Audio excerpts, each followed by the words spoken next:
What's up mga kaibigan? For today's episode, our Sunday off.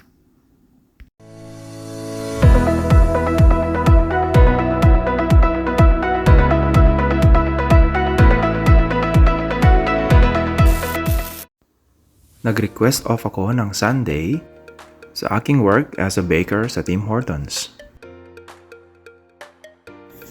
At dahil Sunday, nagpunta kami sa church para magsimba.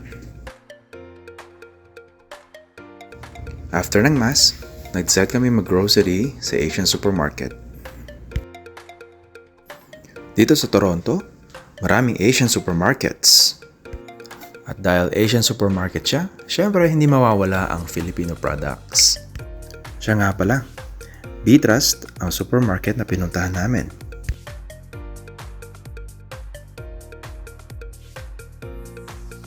Maraming Asian product ang meron dito sa B-Trust.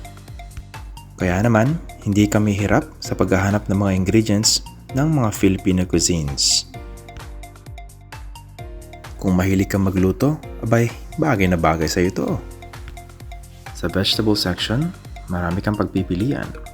May root crops, mayroong green leafy vegetables, at syempre hindi mawawala yung mga pansahog natin like garlic, sibuyas, and marami pang iba. Naalala ko dati, nung nasa Thailand pa kami, hirap na hirap kami maghanap ng mga Filipino dishes ingredients. Buti na lang, madali lang hanapin dito sa Toronto. Kaya nagpapasalamat kami at merong Asian supermarket.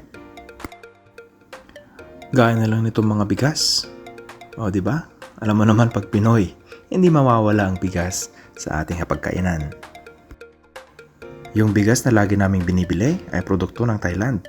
Ito yung jasmine rice. Minsan nagsasale yan. Nagiging $12 siya per 8 kilograms. Yung ibang product dito, makikita mo rin naman sa ibang supermarkets. Pero mas pinipili namin pumunta dito kasi para sa amin, most of the time, nandito lahat talaga yung kailangan namin. Yung mga western brand, sa supermarket like Walmart kami nagpupunta. Sa meat section naman, marami kang pagpipilian. Meron dito choice cuts ng beef, pork ribs, fresh whole duck, at saka meron din dito rabbit. Siyempre, hindi mawawala yung ating chicken. At marami pang iba. Dito, hindi lang Filipino products ang meron. Marami rin Korean, Chinese, or Thai brand. Sa mga dilata, marami ka ring options. Mapa corned beef man yan o sardinas. Marami ka rin makikita dito ang Filipino snacks. Kita mo yan, no? Naalala ko nung bata ako, nung may tindahan pa kami. Ay nako, hindi nawawalan ng chichirya ang bibig ko. Dahil lagi akong kumakain. Lagi nga akong napapagalitan. Sabi ng mama ko, nauubos na daw yung puhunan namin. And those were the days.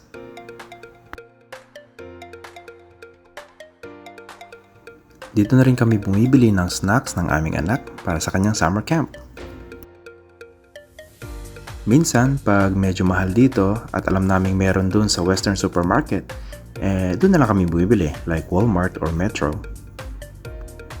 Look at this gem. One of my favorite snacks. Steak O. Eto pa oh, Hansel. Meron din sila ditong cheesy at Eden. Kung mahilig ka rin maghalo-halo, ayan, marami din siyang ingredients dito na available para sa'yo. Lalo na ngayong summer.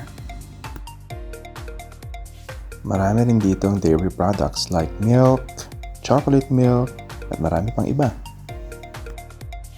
Katapat ng dairy products ay yung taho or tofu kung mahilig ka. Sa bakery section, meron din ditong mga Filipino products.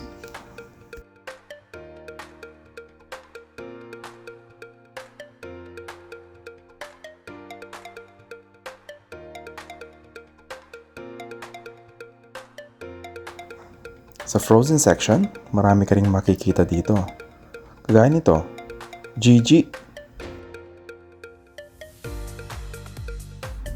Ayun no, may frozen tuna din. Sa sobrang dami ng choices dito, hindi mo na alam kung pipiliin mo.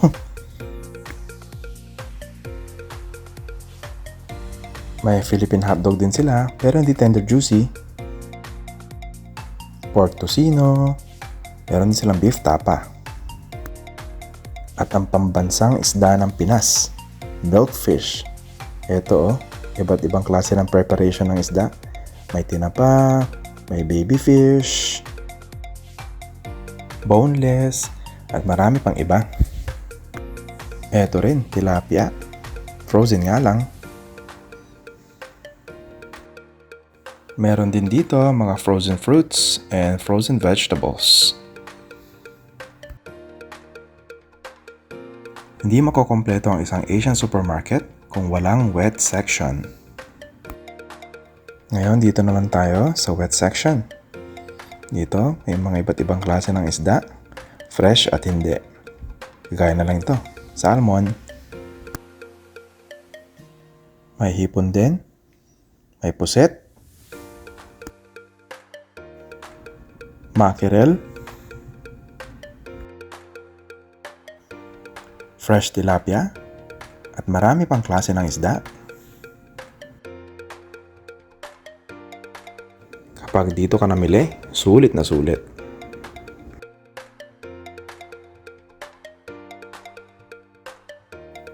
At ito nga pala kung naghahanap ka ng durian. Meron sila dito niyan.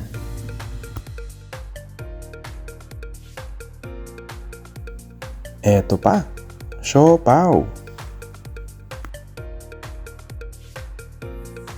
Gaya ng ibang supermarkets, marami rin silang variety of drinks dito.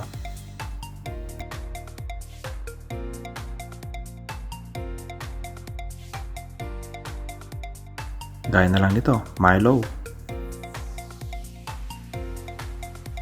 At iba't ibang Del Monte products.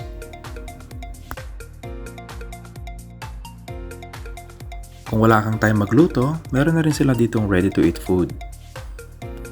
Mostly sa mga prepared food na to ay Chinese cuisine. At dito, meron ding lechon. Kaya feel na feel mo ang Pinas. Ayan, I think naharap na namin yung mga kailangan namin. Good for 1 to 2 weeks na to.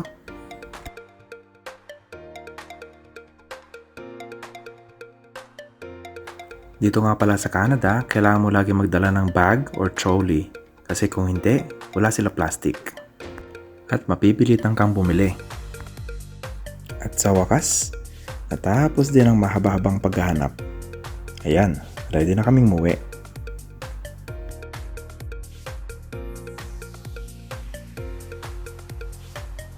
Sobrang mahal ng bilihin, wala na akong nagawa kundi umiling na lang.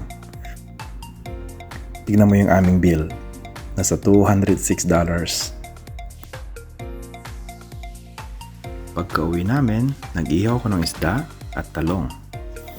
Natatakam kasi kami kumain ng inihaw. So ayan guys, that's the end of our video for today. Maraming salamat po sa inyong panonood. Hanggang sa susunod. Peace!